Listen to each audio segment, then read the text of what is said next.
वर्ष नवीन पण जगणं तेच. मित्र हो, या मजेदार आणि तेवढ्याच गंभीर विषयावर बोलण्याआधी तुम्हाला नेहमीप्रमाणे एक नम्र विनंती. चॅनलवर नवीन असाल तर मित्र हो, आधी सबस्क्राईब करून घ्या, लाईक करा आणि जास्तीत जास्त लोकांपर्यंत हा व्हिडिओ मित्र हो शेअर करा. मित्र हो, वर्ष नवीन पण जगणं मात्र तेच. बघा, वेळेचं माप सांगणारं घड्याळ आणि साल माप सांगणारं कॅलेंडर या दोन्ही गोष्टी भिंतीवर बसल्या बसल्या क्षणाक्षणाला कोंबड्यासारखा बाग देतात. या पृथ्वी तलावरील प्रत्येक माणूस सकाळी उठल्यापासून आपल्या उन्नतीसाठी धडपडत असतो. या जनसमुदायातील जवळपास सर्वच लोक आपापल्या परीनं स्वतःच्या प्रगतीसाठी धावत असतात.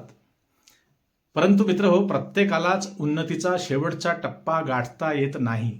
कारण अपेक्षेचा अतिउंच डोंगर हा चक्क आकाशालाच भिडलेला असतो. यातील काही जण सामदाम दंडभेदाचे नवनवीन डाव आखून अनैतिक मार्गाने डोंगर चढण्यासाठी उतावीळ असतात.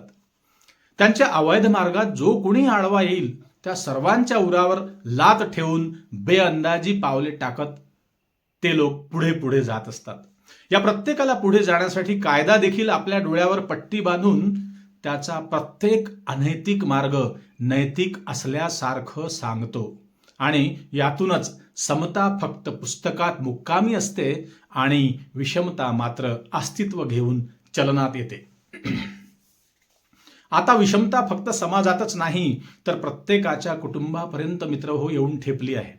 त्याच्यापेक्षा मी कसा आणि किती लवकर मोठा होईल याकडे बहुतेकांचं लक्ष हल्ली केंद्रित झालं आहे.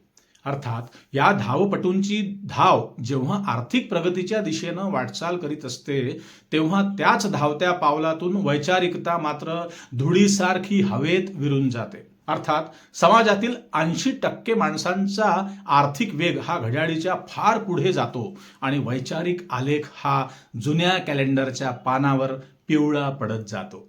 या 80% जमातींचे असे हव्याशी संस्कार नव्या पिढीला वारसा हक्काने मित्र हो आपोआप प्राप्त होतात. तेव्हा आर्थिक प्रगतीच्या सुसाट वेगात गाडीच्या प्रवासातून झाडे जशी मागे पडून जातात ना, तशा पद्धतीने वैचारिकता अधोगतीला जाऊन आर्थिक प्रगती नेहमी विजयी होत जाते.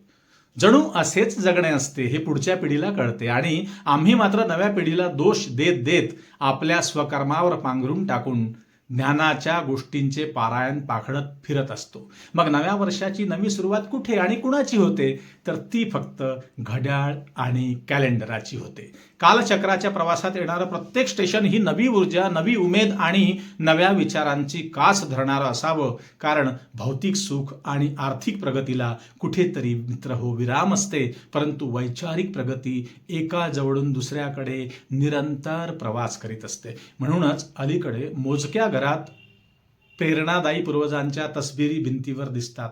त्या तसबिरीतील छायाचित्र एक साधारण कागद नव्हे तर ते विचारांना शाबूत ठेवण्यासाठी क्षणाक्षणाला वाजणारा एक अलार्म आहे मित्र हो. परंतु अलीकडे वास्तुशास्त्राच्या नकाशात भिंतीवरील तसबिरींना स्थान नाही. कारण त्यांच्यासाठी त्या मृतांचे छायाचित्र हे अशुभ आहेत. ज्यांचा वैचारिक आणि आर्थिक वारसा अनेक वारसदारांना मोफत प्राप्त झाला आहे ते आता नव्या युगात अशुभ वाटायला लागले आहेत. म्हणूनच वास्तुशास्त्रज्ञांच्या सांगण्यावरून त्यांची रवानगी मित्र हो घरातील दर्शनी भागावरून आता अडगडीत करण्यात आली आहे किंवा अदृश्य ठिकाणी त्या फोटोफ्रेम आता स्थलांतरित केल्या गेल्या आहेत. अशा पिढ्या इथून पुढे घड्याळ आणि कॅलेंडरच्या फार पुढे निघाल्या आहेत. आता घड्याळी आणि भिंतीवरील कॅलेंडर हे हलक्या फुलक्या पगारी माणसांच्या मासिक वेतनाची तारीख आणि कामावर जाण्यासाठी वेळ बघणाऱ्यांसाठी ही घड्याळं भिंतीवर आहेत मित्र हो. वर्षानुवर्षे तीच अवस्था, तेच जगणं, जीविकेसाठी रोज तसंच धावणं. काल होतं तेच आज आहे आणि आज आहे तेच उद्याही राहणार. आशा मावळल्या आहेत तर अपेक्षा तरी कशाची असणार मित्र हो. येणारं वर्ष पुन्हा नवीन तरी काय घेऊन येणार. जे आहे तेच राहणार. या राज्यात तर आता फक्त पापाच्या पिपाण्या वाजणार. चोराला वकील साव करणार आणि साव तर कित्येक गजाळ आहेच. चोरांचा हल्ली लाड आहे. या खोट्या आणि लबाड युगात येणारं प्रत्येक नवीन वर्ष हे लबाडांच्या सर्वांगीण प्रगतीसाठी राखीव आहे. दिवसरात्र त्याच बातम्या आणि पांढऱ्या कपड्यातले तेच ते छायाचित्र, राजकारणातली तीच नावं, तेच गोत्र, कधी शत्रू तर कधी तोच मित्र. आणि हेच दिसतं मीडियावर दिवस रात्र.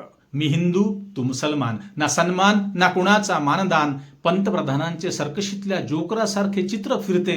कुणाच्या पोटामुळं कुणाला टरबुजा तर कुणाच्या व्यंगावर बोलणारी बकाल भाषा. राण्यांचा बछडा तो 1.5 फुट्या, राऊतांच्या आहे म्हणतो 90वर उड्या. कुणी म्हणतो मुंड्या छाटणारे मुंडेच आहेत, कराडसारखेच गुंडे आहेत. सकाळी गांधी सायंकाळी नेहरू, कळत नाही सध्या काय आहे देशात सुरू. जे तोंडात येईल ते बघतात, कधी भुंकतात तर कधी झुकतात. कळत नाही ही माणसं आहेत की जनावरं. राजकारणातलं हे राज नाही, ही असाध्य खाज आहे मित्र हो. पैशाचा माज आहे मित्र हो, आणि संपत्तीचा साज यातच राजकारणाचा ऱ्हास आहे मित्र हो. गेल्या वर्षातील राजकीय पापांच्या बातम्या 31 डिसेंबर 2024ला रात्री 12 पर्यंत सुरू होत्या, आणि याच बातम्यांनी 2025चाही शेवट होईल का, तर अंदाजे उत्तर होय असंच मिळतं. कारण जिथे अपेक्षा संपल्या तिथे आशा तरी कुठे आहे. कलदार निघून गेले, आता चिल्लर फक्त सुटे आहे. या सर्व चिल्लर राजकारण्यांना नवीन वर्षाच्या नव्या घडामोडींसाठी आणि सरकार पाडापाडींसाठी सर्वांना सामान्य जनतेकडून हार्दिक शुभेच्छा. या शुभेच्छा सेवादार नाही तर मेवादारांसाठी होत्या मित्र हो. आता पुन्हा पुन्हा सर्व प्रेक्षकांना नवीन वर्षाच्या खूप खूप हार्दिक शुभेच्छा. आज मित्र हो इथेच थांबूया. मित्र हो, चॅनलला सबस्क्राईब करा, जास्तीत जास्त लोकांपर्यंत हा व्हिडिओ शेअर करा. मित्र हो, पुन्हा भेटू नवीन विषयावर बोलण्यासाठी नव्या दिवशी नव्या दमानं. तोपर्यंत नमस्कार. जय हिंद, जय भारत, जय संविधान. नवीन वर्षाच्या नव्या वर्षाच्या सर्वांना हार्दिक हार्दिक अंतर्मनातून शुभेच्छा. Thank you so much. Bye bye.